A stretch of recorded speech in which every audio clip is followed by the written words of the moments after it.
In this video, we will take a look at the ability to mirror features in Autodesk Inventor. Here you can see I've got a plate with an extrusion cut out of it, and I would like to mirror this extrusion onto the other side of the plate. Now before I do a mirror, I want to think about my mirror plane. The mirror plane is going to be midway between the original feature and the new feature, so I would want a plane that runs right through the middle of my part.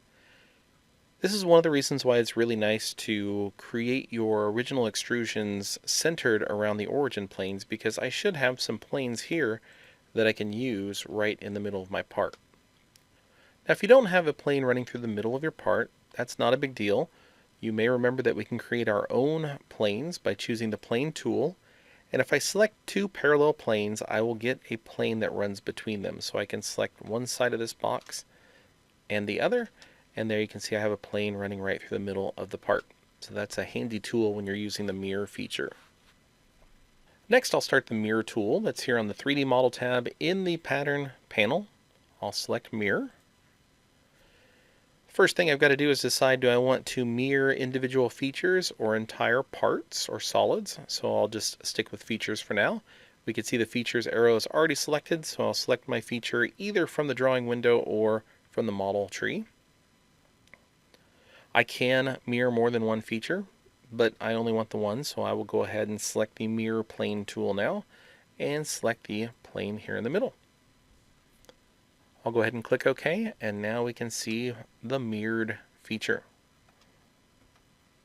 We'll look at another feature inside the mirror tool. I'm going to create an extruded cut of this rectangular shape, and I'll use the through all option so that it cuts completely through the part. Now, I would like to mirror this triangular shape over here to the right side. I've already constructed a mid plane, so I will choose my mirror tool, select my feature, select the mirror plane arrow, then select the mirror plane itself. I'll go ahead and click OK. And as I look through this hole, I can see that it's not actually cutting completely through. So I am going to change my view to show hidden lines. And we can see that what happened is it literally mirrored that extrusion just as it is.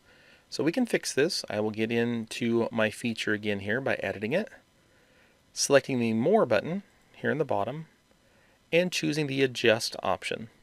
Then click OK. Now you can see that the mirrored feature adjusted to the model, and it extrudes all the way through the part.